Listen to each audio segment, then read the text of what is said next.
Hello everyone, मैं Bihar police का social science का महत्वपूर्ण क्वेश्चन लेकर आया हूँ। तो चलते हैं प्रश्न नंबर 1 पर। देखिए कितना महत्वपूर्ण क्वेश्चन है।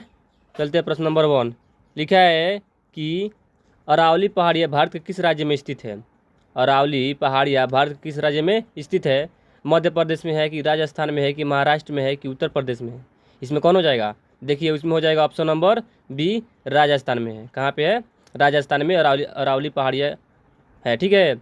उसके बाद चलते हैं प्रश्न नंबर 2 पर। देखिए प्रश्न नंबर 2 क्या लिखा है। लिखा है कि वह अवस्था जब सचमुच में युद्ध नहीं हुआ हो। जहाँ पे सचमुच में क्या हुआ हो? युद्ध नहीं हुआ हो, परंतु युद्ध का माहौल हमेशा क्या हुआ हो? हमेशा बना रहता है। उसे क्या कहते हैं? वाक युद्ध कहते हैं कि शीत युद्ध कहते हैं कि गर्म युद्ध कहते हैं कि छद्म युद्ध कहते हैं। इसमें कौन हो जाएगा? तो इसमें हो जाएगा क्या? ऑप्शन नंबर बी हो जाएगा। क्या हो जाएगा? शीत युद्ध कहते हैं। क्या कहते हैं?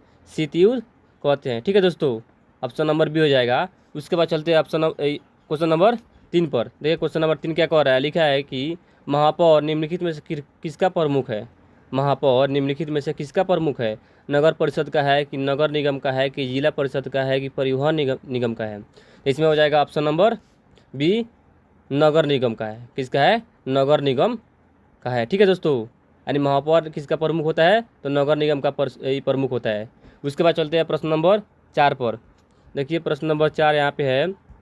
लिखा है कि वो कौन सी नदी है जो दक्षिण गंगा कहलाती है। दक्षिण गंगा कहलाती है। गंगा है कि गोदावरी है कि सिंधु है कि महानदी है। इसमें कौन हो जाएगा? इसमें हो जाएगा गोदावरी नदी। और कौन ऐसी नदी है जो दक्षिण गंगा कहलाती है? गोदावरी नदी। देखिए गोदावरी नदी को क्या, गोदावरी नदी को बूढ़ी गंगा नदी भी कहा जाता है। बूढ़ी गंगा नदी भी कहा जाता है। ठीक है दोस्तों, बूढ़ी नदी गंगा किसे कहा जाता है? गोदावरी नदी को। इसकी लंबाई यानी गोदावरी नदी की लंबाई कितनी होती है? तो गोदावरी नदी की लंबाई होती है 1465 किलोमीटर। कितना किलोमीटर? 1465 किलोमीटर गोदावरी नदी की लंबाई होती है। ठीक है। उसके बाद चलते हैं प्रश्न नंबर 5 पर। देखिए प्रश्न नंबर 5 लिखा है कि निम्नलिखित में से कौन सा जीवाश्म ईंधन नहीं है। कौन सा जीवाश्म ईंधन नहीं है? कोयला है कि पेट्रोलियम है कि प्राकृतिक गैस है कि यूरेनियम है। इसमें कौन हो जाएगा? इसमें हो जाएगा ऑप्शन नंबर डी, यूरेनियम, जो क्या है? जीवाश्म ईंधन नहीं है। ठीक है। यूरेनियम का उपयोग हम परमाणु बनाने में किया जाता है। परमाणु बम किसमें? परमाणु बम बनाने में किसका प्रयोग किया जाता है? यूरेनियम का। किसका? यूरेनियम का प्रयोग कहाँ पर किया जाता है? परमाणु बम बनाने के लिए। ठीक है दोस्तों। उसके बाद इसका प्रयोग यानी कोयला, यहाँ पे कोयला भी है। ठीक है। लिखा है कोयला। तो कोयला देखिए, कोयला उद्योग की जननी कहा जाता है। कोयला क्या कहा जाता है? कोयला लिखे बोलेगा कि उद्योग की जननी किसे कहा जाता है? उद्योगों की जननी किसे कहा जाता है? तो कोयला को। उद्योगों की जननी किसे कहा जाता है? तो कोयला को उद्योग की जननी कहा जाता है। ठीक है। उसके बाद चलते हैं प्रश्न नंबर 6 पर। देखिए प्रश्न नंबर 6 यहाँ पे है। लिखा है कि भारत में क्या लिखा है?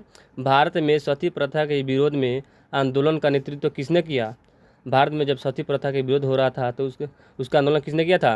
रविन्द्रनाथ टैगोर ने कि राजा राम मोहन राय ने कि महात्मा गांधी ने कि गोपाल कृष्ण गोखले ने।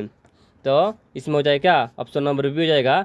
राजा राम मोहन राय ने उसका क्या किया था? विरोध किया था। ठीक है दोस्तों, राजा राम मोहन राय। और राजा राम मोहन राय का जन्म कब हुआ था? जन्म हुआ था 22 मई। कब हुआ था? 22 मई 1772 में। ठीक है। राजा राम मोहन का जन्म हुआ था 22 मई 1772 में। कहाँ पे हुआ था? बंगाल में। कहाँ पे हुआ था? बंगाल में हुआ था। ठीक है, इसको याद कर लेना है। उसके बाद चलते हैं प्रश्न नंबर 7 पर। देखिए प्रश्न नंबर 7 यहाँ पे लिखा है कि भारत के संविधान में मौलिक कर्तव्यों को किस वर्ष सम्मिलित किया गया था। मौलिक कर्तव्यों को किस वर्ष सम्मिलित किया गया था? इसमें हो जाएगा 1950 हो जाएगा कि 1965 की, 1979 की, 1976। इसमें क्या हो जाएगा?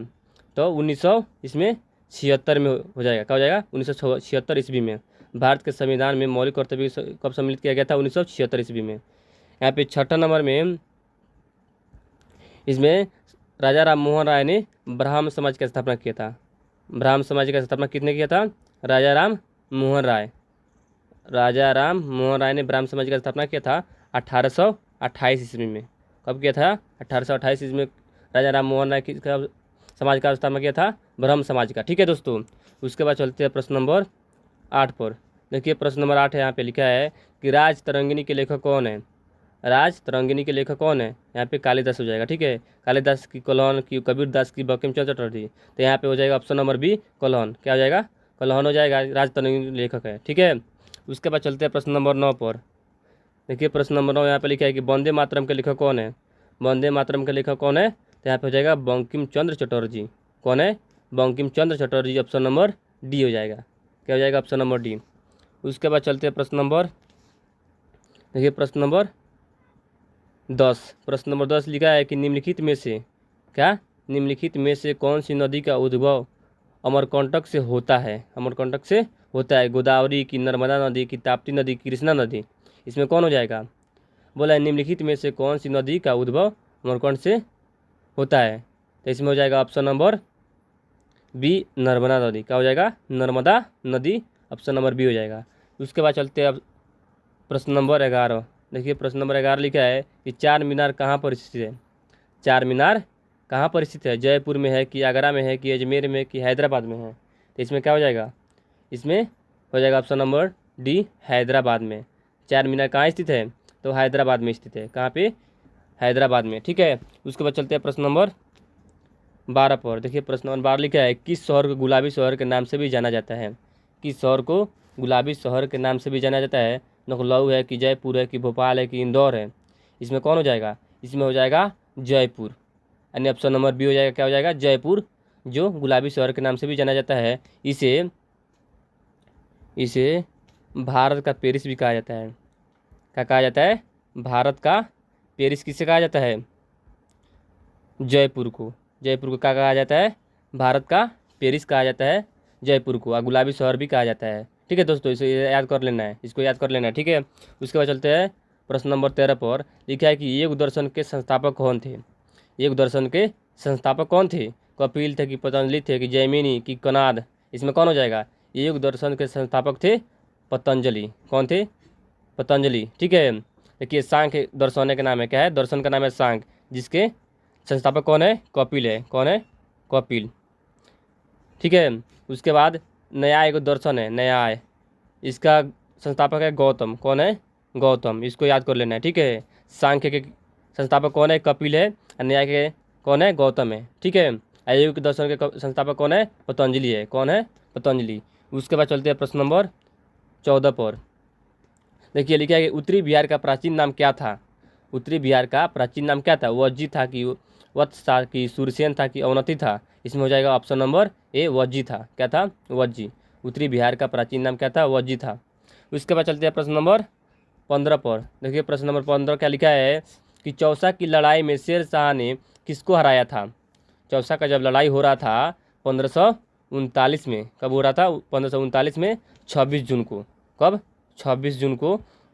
तो शेर शाह ने किसको हराया था, इब्राहिम लोदी को कि जहांगीर को कि मोहम्मद लोदी को कि हुमायूं को। तो इसमें हो जाएगा ऑप्शन नंबर डी हुमायूं को हराया था। ठीक है, शेर शाह ने चौसा की लड़ाई में किसको हराया था, हुमायूं को हराया था। ठीक है, कब हुआ था, 1539 में। 1539 में कब हुआ, किस तिथि को हुआ था, 26 जून को। किस जून को, 26 जून। उसके बाद चलते हैं प्रश्न नंबर 16 पर। देखिए प्रश्न नंबर 16 लिखा है कि निम्नलिखित में पेशाओं में से नाना साहिबा के रूप में कौन प्रसिद्ध है। नाना साहिबा के रूप में कौन लोकप्रिय है, बालाजी विश्वनाथ की, बाजीराव की, बालाजी बाजीराव की, माधवराव। इसमें क्या हो जाएगा, तो इसमें हो जाएगा option number C Balaji Bajirao. क्या थे, वो नाना साहिबा के लोकप्रिय थे, के रूप में क्या थे, नाना साहिबा के रूप में क्या थे, लोकप्रिय थे, बालाजी बाजीराव।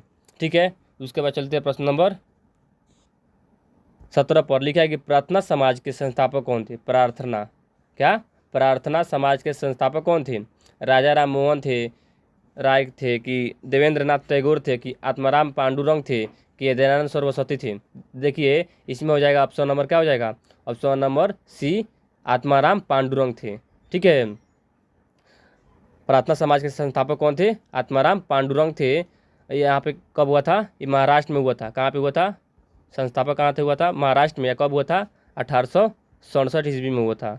यानी प्रार्थना समाज का संस्थापक स्थापना कब हुआ था, 1867 में। या कहाँ पे हुआ था, तो महाराष्ट्र में हुआ था। कहाँ पे, महाराष्ट्र में। ठीक है दोस्तों, तो मिलते हैं फिर नेक्स्ट वीडियो में। तब तक के लिए धन्यवाद और अपने दोस्तों में शेयर कर दीजिए। ठीक है।